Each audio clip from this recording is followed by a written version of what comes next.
로마서 1장 28절 말씀 같이 보도록 하겠습니다. 로마서 1장 28절 말씀 큰 소리로 같이 한번 읽겠습니다. 미국에서 1956년에 미국을 큰 충격으로 몰아놨던 사건이 있었습니다. 그게 바로 짐 엘리엇이라고 하는 청년을 비롯한 5명의 젊은이들이 신학교를 마치고 간단한 짐만 챙겨서 남미 에콰도르라는 나라에 선교사로 파송되어졌던 이야기입니다. 그래서 우리가 그 이야기를 오늘 모티브로 해서 오늘 주제인 십자가 너머 부활의 아침 세 번째 주제를 같이 한번 나눠보면 좋겠습니다. 먼저 동영상 한번 잠깐 보시죠. 조그마한 비행기를 타고 해변에 내린 이들은 해변가에서 텐트를 치고 곧바로 이렇게 이 부족원들과 교제를 나누고 이렇게 시작을 했는데 닷새쯤 연락이 끊겨서 그들이 이제 오지 않자 선교사들 파송했던 그 사람들이 다시 갔는데 이렇게 무참하게 살해당했던 장면이 나옵니다. 그래서 그때 당시 타임지는 우리가 영상에서 보았던 것처럼 그들은 분노하면서 이렇게 이야기를 했습니다. 이게 무슨 쓸데없는 낭비인가라고 말입니다.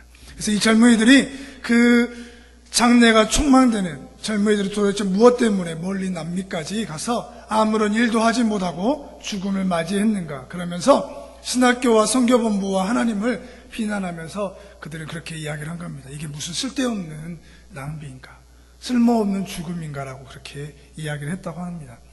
여러분은 이것을 여러분도 낭비라고 생각하십니까? 헛된 죽음이라고 그렇게 생각하십니까? 총만 맞는 5명의 젊은이들이 단 한 사람에게도 복음을 전하지 못하고 죽은 채 발견됐다고 하는 것을 보면서 동일한 생각이 여러분도 드십니까?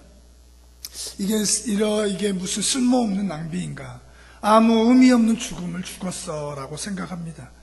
근데 맞습니다. 세상의 눈으로 보면 엄청난 낭비처럼 보입니다.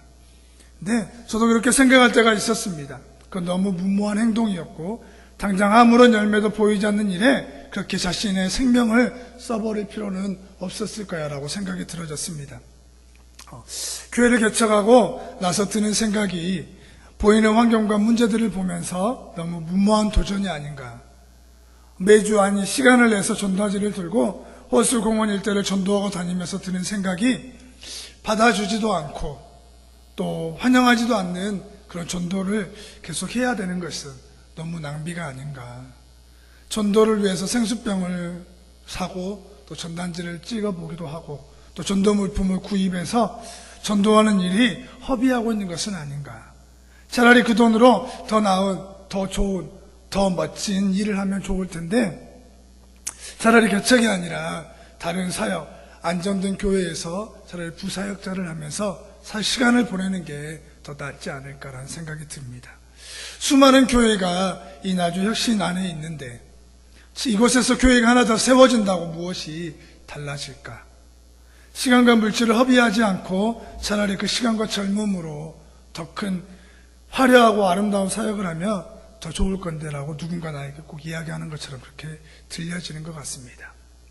기도하면서 예배를 준비하면서 주일을 준비하면서 마음이 참 무거웠던 것 같습니다. 그런데 오늘 말씀을 보면서 또 짐 엘리엇이라고 하는 선교사의 이야기를 다시 내 마음에 품으면서 이 마음이 얼마나 잘못되고 교만한 마음인지를 깨닫게 되었습니다. 낭비하고 허비하고 있다는 생각이 드는 이유를 내 마음 깊숙이 살펴보니 이런 마음이었던 것 같습니다. 다른 교회 또 다른 목회자들과 비교하면서 더 잘하고 있는 교회 사역을 보여주지 못하는 내 자신을 보면서 세상이 말하는 개척교회가 갖게 되는 또 안정감과 성공이라는 것이 어느덧 내 마음에 찾아와서 그렇게 하지 못하는 내 자신과 교회를 보면서 전도와 기도, 삶을 드리는 것이 낭비처럼 또 허비하는 것처럼 생각했던 것 같습니다. 그런데 예수님의 십자가 앞에 서보니 이런 생각이 얼마나 죄된 생각이고 교만한 생각인지를 알게 되었습니다. 예수님의 십자가의 죽으심은 2000년 전 사람들도 동일하게 낭비와 허비라고 생각했던 거예요. 33세의 젊은 청년이 자신이 믿는 하나님을 위해 그리고 하나님 나라를 위해 그 하나님을 믿는 백성의 죄를 위해서 십자가에 처참하고 잔인한 죽음을 죽어야만 했는가라고 그때 당시 사람들도 그렇게 이야기했다고 하는 겁니다. 그 죽음으로 도대체 사회가 바뀌고 또 그들이 그토록 꿈꿔왔던 로마로부터의 독립과 해방을 이룰 수 있었단 말인가. 수많은 군중과 종교자들과 그를 따르는 제자들이 생각할 때 그 죽음은 동일하게 낭비와 같이 보였습니다. 그런데 그 낭비와 같이 보였던 그 죽음을 통해 어떤 일이 일어났습니까? 죄로 인해 죽었던 영혼들이 살아나기 시작했습니다. 영혼이 죽어 지옥 형벌을 피할 수 없었던 인류가 생명을 얻어 부활의 소망을 얻게 된 것입니다. 할렐루야. 그뿐입니까? 그를 믿는 자들은 부활의 생명을 누리는 삶을 살게 된 겁니다. 그 죽음을 통해 깨어진 가정이 회복되어지고 병든 자들이 일으켜 세워지고 상한 심령들이 치료함을 받는 그 죽음을 통해서 하나님으로 나라가 열어져 버리는 그 예수님의 죽음을 우리가 보게 된 것입니다. 어찌 이것을 보면서 그분의 죽음이 허비이고 낭비라고 그렇게 우리가 말할 수 있겠습니까?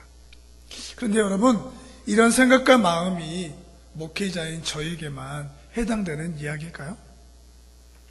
여러분은 오늘을 살아가면서 그리고 일주일을 지내면서 여러분의 삶과 주를 둘러보면서 이런 생각이 드시지는 않았습니까? 내 인생을 낭비하고 있어, 허비하고 있다라고 말입니다. 빨리 미래의 내 꿈을 위해서 더 공부하고 투자하고 준비해야 될 텐데 도대체 왜 쓸모없는 곳에 시간과 젊음을 들여서 허비하고 낭비하고 있지는 않는지라고.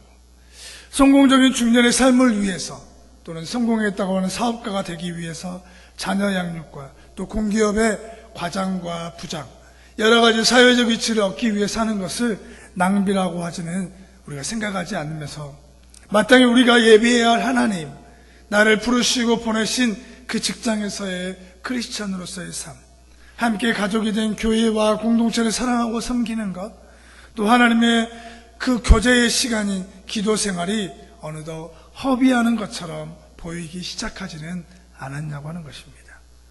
오늘 우리는 이 생각과 마음을 예수님의 십자가 앞에 못 박아야 하는 것입니다. 그럴 때 우리의 눈과 마음의 생각이 더 이상 세상을 향해 가지 않습니다. 세상이 주는 성공과 화려함에 배고파하지 않게 되는 것입니다. 그래서 죄가 무엇입니까? 하나님 아닌 내가 내 인생의 주인이 살아가는 것입니다. 다시 한번 말해보면 죄는 하나님이 아닌 내가 내 인생의 주인이 되어 살아가는 것입니다. 그래서 내가 내 인생의 키를 가지고 조종하고 움직이며 그 누구의 간섭을 받지 않고 내가 주인이 되어 살아가는 그 삶이 죄라고 하는 겁니다. 그래서 오늘 성경은 자신이 주인 되어 살아가는 사람들에게 아주 무서운 이야기를 합니다. 오늘 본문 우리 한번 다시 한번 읽어보겠습니다. 같이 읽습니다. 시작. 또한 그들이 마음에 하나님 두기를 싫어하며 하나님께서 그들을 그 성실한 마음대로 내버려 두사 합당치 못한 일을 하게 하셨으니. 마음에 하나님 두기를 싫어할 때 어떤 일이 일어납니까? 그들은 그 성실한 마음대로 내버려 두었다고 성경은 이야기합니다. 하나님을 마음에 두기 싫어한다는 말은 어떤 말입니까? 이런 뜻입니다. 내 인생의 주인은 나예요. 내가 직장에 나가고 내가 공부를 하고 내가 행복한 가정을 이루고 살아가는 것은 나의 노력 때문입니다. 그러기에 이 모든 것 중에 그 어떤 것도 빼앗겨서는 안 되고 잃어버리고 싶지 않습니다. 나는 이것을 지키기 위해 나의 젊음과 시간과 돈을 투자할 것입니다. 이것이 낭비하지 않는 일생이고 허비하지 않는 삶일 테니까 말입니다. 여러분, 그런데 이 말에 여러분 동의하십니까? 하지만 여러분, 성경은 우리의 인생을 이렇게 이야기합니다. 우리 같이 한번 야고보서 읽겠습니다. 읽습니다. 시작. 들으라, 너희 중에 말하기를 오늘이나 내일이나 우리가 어떤 도시에 가서 거기서 1년을 머물며 장사하여 이익을 보리라 하는 자들아, 내일 일을 너희가 알지 못하는도다. 너희 생명이 무엇이냐? 너희는 잠깐 보이다가 없어지는 안개니라. 아멘. 우리의 생명이 무엇입니까? 잠깐 보이다가 없어지는 안개와 같다고 하는 겁니다. 오늘 이제 교회에 오는 길에 보니까 저기 호남대학교에 있는 그 터널부터 시작해서 나주 들어오는 빛가람동 그 안에 들어오는 데까지 아주 안개가 아주 자욱하게 껴있는 것을 보았습니다. 근데 이제 햇볕이 찌고 이제 열기가 나면 그 안개가 사라지는 것처럼 아무리 내가 아름답게 쌓아 올린 멋진 직장과 가정, 삶일지라도 그것은 아침에 피어오르는 안개와 같다고 하는 거예요. 태양이 뜨고 뜨거운 열기가 불면 언제 그랬냐는 듯이 사라져버리는 안개라고 하는 겁니다. 우리가 오늘 요즘 매스컴을 통하여 본 것처럼 그렇게 군사와 정치와 사회적인 권력을 누렸던 한 나라의 대통령이 있지 않습니까? 탄핵이 되고 그 자리에서 내려오자 하나의 시민이 되고 또 자신이 세운 검찰에게 이제 형을 선고받고 또 그 검찰에 불려가서 이제 신문을 받는 인생이 된, 그게 바로 권력의 한계라고 하는 것을 우리가 보면서 정말 이것을 아는 것이 인생의 지혜이고 어떤 지혜자가 아닌가라는 생각이 듭니다. 그런데 사람들은 왜 이렇게 안개와 같은 것을 얻기 위해서 이렇게 살아가는 것일까요? 아니, 책임질 수도 없는 자신의 인생의 주인이 되어서 이렇게 살아가는 겁니까? 여전히 그 마음이 어두움이고 어둠의 권세 아래 있기 때문에 그렇다고 하는 겁니다. 그래서 빛이 어두움에 비쳤지만 그 사람들이 그 빛을 싫어하고 빛의 소중함을 깨닫지 못하기 때문에 하나님의 이 안개와 같은 것을 쫓아가는 그 사람들, 자신이 주인 되어 물질과 명예와 성공을 위해 살아가는 그 사람들을 그 상실한 마음대로 내버려 두신다고 하는 겁니다. 그래서 어둠 속에서 어둠의 권세를 잡은 자의 종이 되어서 하나님을 그 마음에 주기 싫어하는 그 상태로 그냥 내버려 두시는 겁니다. 바로 이것이 무서운 징계라고 하는 겁니다. 그래서 오늘 성경에는 내버려 두셨다고 하는 거예요. 어떤 마음대로? 상실한 마음대로 내버려 두셨다고 하는 겁니다. 우리는 생각하기를 당장 하늘에서 죄를 짓고 있는 그 사람 앞에 벼락이 그냥 확 하고 떨어져서 무서운 심판이라고 생각합니다. 그리고 악한 생각과 회개하지 않는 삶을 살고 있는 사람에게 갑자기 사고나 질병이 일어나는 것이 징계라고 그렇게 생각할 수 있습니다. 근데 이보다 더 무서운 징계는 뭐냐면 내버려 두심이라고 하는 겁니다. 그냥 너가 하는 그 일을 그대로 하라는 겁니다. 나는 더 이상 너 하는 일에 관여하지 않겠어. 그 일을 끝까지 한번 해보라고 하는 거예요. 그 결과가 반드시 죽음이고 사망일 게 분명하지만 돌이키지 않겠다고 하는 겁니다. 구원하고 구출해주지 않겠다고 하는 말입니다. 이것이 바로 무서운 형벌이라고 하는 겁니다. 우리가 아이들을 키우면서 흔히 겪는 이야기입니다. 혹시 지우리는 아빠 엄마가 뭔가 시키면 일을 잘합니까? 어떤 것 같아요? 잘 안 하죠. 요 며칠 우리 둘째 아들 한결이가 장애인기가 있었습니다. 그래가지고 부모가 그러면 안 되는데 계속 말을 듣지 않는 거예요. 또 병원에 가자고 하니까 병원에 가지 않고, 또 아침에 카톡으로 예약을 해놓고 8시에 예약을 해놓으니까 8시 정도 가면 되겠다 싶어서 예약을 했는데 이놈이 학교 갈 시간도 되고 병원에 갈 시간도 됐는데 이제 병원을 안 간다고 계속 때를 쓰고 야단인 겁니다. 그래서 어쩔 수 없어 했던 말이 뭐냐면, 너가 한번 아파 봐라. 너가 한번 맛을 봐라 이놈아. 그래야 부모가 왜 이렇게 하는지를 네가 알지. 그렇게 보냈는데 마음이 편치는 않았는데 역시나 이제 오후에 이제 양호실 가서 약을 먹었다고 하는 이야기를 들으면서 이놈의 새끼 그냥 말 안 듣더니 하면서 이렇게 한숨을 쉬면서 그렇게 지냈던 하루가 있었던 것을 봅니다. 내버려 둔다고 하는 거예요. 네가 한번 그렇게 한번 살아보면 어떤 일이 있는지를 한번 겪어보라고 하는 겁니다. 자신이 주인이 되어서 살아가면서 그 상실하고 부패하고 타락해버린 사람은 주님의 십자가를 부르시고 그 영혼을 깨워주셨건만 여전히 고집을 피우고 마음을 새롭게 하지 않는다고 하는 거예요. 그래서 그 상실한 마음대로 하나님이 내버려 두신다고 하는 겁니다. 우리는 그 내버려 두심에서 벗어나야 됩니다. 할렐루야. 여전히 고집을 피우지 말고 돌아서야 합니다. 어떻게 하면 하나님의 이 내버려 두심 앞에 우리가 벗어날 수 있겠습니까? 바로 내 인생의 주인의 자리에서 내려와서 하나님을 우리 인생의 주인으로 모셔야 됩니다. 할렐루야. 한번 해보겠습니다. 내 인생의 주인의 자리에서 내려와서 하나님을 내 인생의 주인으로 모셔야 합니다. 아멘. 하지만 그것이 결코 쉬워 보이지는 않습니다. 이것을 숨기고 이것을 방해하고 그 상실한 마음대로 살아가게 하는 영적인 존재가 있고 싸워야 할 대상이 있다고 하는 거예요. 그것이 무엇입니까? 바로 악한 마귀인 겁니다. 그래서 성경은 이렇게 이야기합니다. 한번 같이 읽어보겠습니다. 시작. 너 아침의 아들 너 열국을 넘는 자여 어찌 그리 땅에 찍혔는고 내가 내 마음에 이르기를 내가 하늘에 올라가서 하나님의 뭇별 위에 내 자리를 높이리라. 산 위에 앉으리라. 가장 높은 구름에 올라가 지극히 높은 이와 같아지리라 하는도다. 이 사단의 이야기입니다.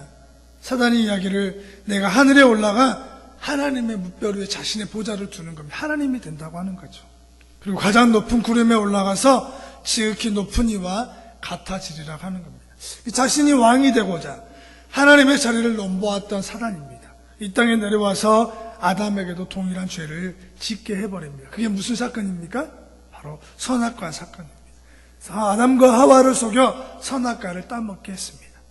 단지 선악과를 먹었다는 의미가 아니라 선악과 사건은 자신이 하나님이 되고자 하는, 자신이 인생의 주인이 되고자 하는 마귀의 계략이 그 안에 숨겨져 있는 겁니다.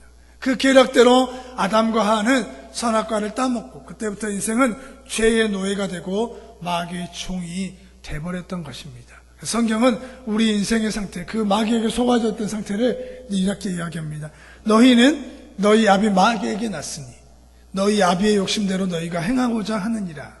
그는 처음부터 뭐하는 자요? 살인한 자요. 진리가 그 속에 없으므로 진리에 서지 못하고 거짓을 말할 때에 제 것으로 만나니, 같이 읽습니다. 시작. 이는 그가 거짓말장이요 거짓의 아비가 되었습니다. 죄를 짓는 자는 마귀에게 속았다고 하는 겁니다. 그리고 죄를 짓는 자는 자신의 아비 마귀의 욕심대로 행하는 사람이라고 하는 겁니다. 선악과를 따먹음으로 인해 아담으로부터 시작한 모든 인간은 마귀의 종된 채 살아가는 노예가 되었다고 하는 겁니다. 그러기에 빛을 싫어하고 빛이 그 마음에 비추어도 깨닫지 못하는 것입니다. 하나님을 위해서 시간과 젊음을 바친 짐 엘리엇과 같은 사람들의 죽음을 허비와 낭비라고 생각해 버리는 겁니다. 자신이 인생의 주인이 된 채 세상이 주는 성공과 화려함을 얻기 위해 자신의 영혼이라도 팔 수 있다라고 생각하는, 또 그것을 사기 위해서 몸부림치는 것이 지혜로운 사람이라고 생각해 버리는 겁니다. 이것이 무슨 마음이냐면 상실한 마음, 타락한 마음, 하나님을 그 마음에 두기 싫어하는 마음이라고 하는 거예요. 이 마음으로는 하나님을 예배할 수 없고 하나님 나라를 회복할 수 없습니다. 그러면 우리가 어떻게 해야 합니까? 상실한 마음대로 살아가 버려서 내버려둠을 당해야 합니까? 성경은 우리에게 이렇게 답을 주십니다. 우리 같이 한번 읽겠습니다. 아닙니다. 네, 같이 읽습니다. 시작. 죄를 짓는 자는 마귀에게 속하나니 마귀는 처음부터 범죄합니다. 하나님의 아들이 나타나신 것은 마귀의 일을 멸하라 하십니다. 아멘. 하나님의 아들 예수 그리스도께서 친히 사람이 되어 오신 이유는 마귀의 일을 멸하라고 하십니다.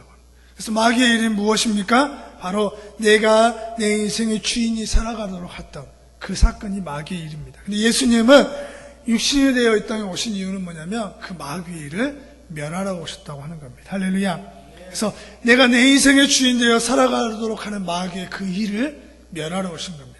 상실한 마음대로 죄를 짓고 하나님을 위해 사는 삶이 허비와 낭비라고 생각하는 그것, 하나님을 그 마음에 두기 싫어하는 삶을 끝내버리려고 오신 것이 바로 예수님이라고 하는 겁니다. 이것이 예수 그리스도의 십자가의 사건이라고 하는 겁니다.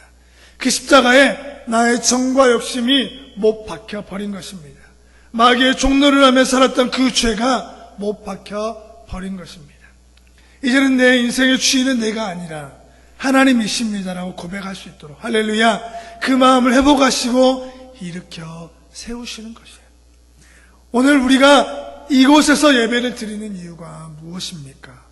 아직 완성되어 보이지도 않는 도시 환경과 문화, 준비되지 않아 보이는 교육 여건들, 또 병원과 의료 시설들, 여전히 어떤 학교는 아직도 완공되지 않은 채 우리 자녀들이 또 마스크와 안전 장비를 차고 학교에 다녀와야 되는 불안전한 현실, 그것을 보지 않습니까?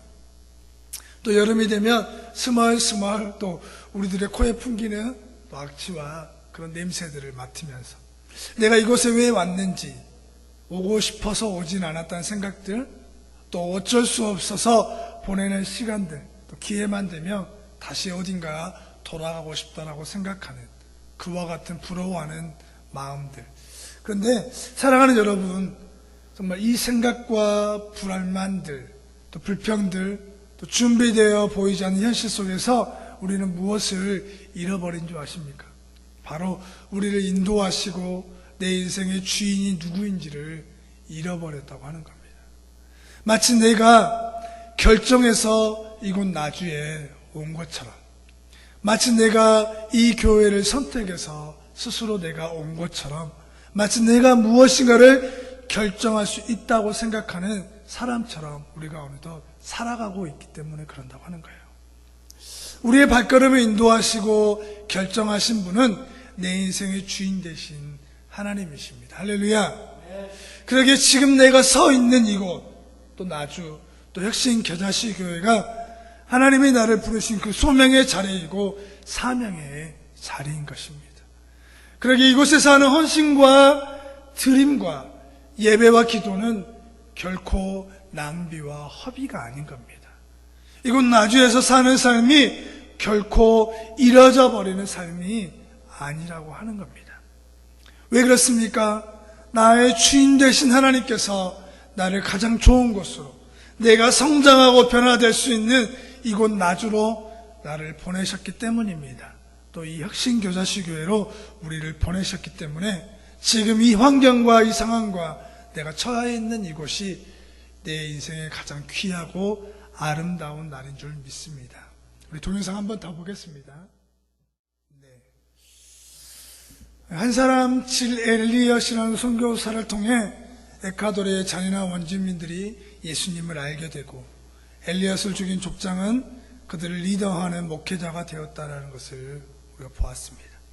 한 사람 예수 그리스도의 십자가의 죽으심을 통해 이 세상 모든 인류가 구원의 복음을 듣고 생명을 얻는 길을 열어주신 것을 우리가 알았다면, 한 사람 여러분의 순종과 결단을 통해 가정이 회복될 것입니다. 할렐루야. 이 교회가 회복되고 성장한 일을 우리가 반드시 보게 될 것입니다. 그리고 교회를 통해 이 나주 혁신도시에 하나님의 나라가 임하게 될 것입니다. 이것이 진짜 허비하는 인생이 아니고 낭비하는 인생이 되지 않는 겁니다.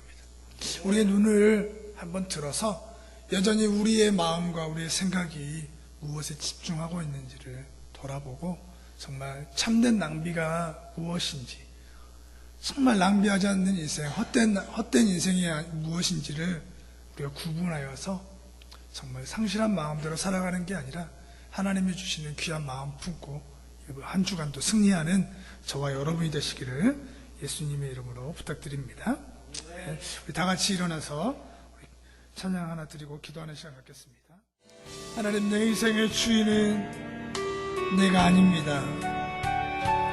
하나님, 여전히 우리의 마음과 눈이 어두워져서 죄악으로 우리의 마음이 상실해 버렸기에 질 엘리엇과 같은 선교사의 죽음을 보면서 이것은 헛된 죽음이야, 그것은 낭비해버렸어라고 말하는 세상 사람들과 같은 생각을 품게 된 겁니다.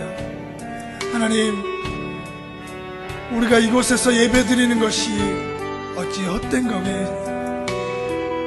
하나님, 이곳에서 하나님께 예배드리며 우리의 시간과 우리의 젊음을 드리는 것이 어찌 낭비하는 인생이라고 말할 수 있겠습니까? 이곳에 우리를 부르신 이가 하나님이시고 이곳에 우리를 보내신 이가 하나님이신 내 인생의 주인 되신 하나님 아버지, 한 사람의 순종을 통하여 열매 맺듯이 한 사람 질 엘리엇의 순종을 통하여 그 부족원들이 예수 그리스도를 믿고 살인자와 죽음의 길에서 벗어났던 것처럼 한 사람 예수 그리스도의 십자가의 죽음을 통하여 모든 인류가 생명을 얻는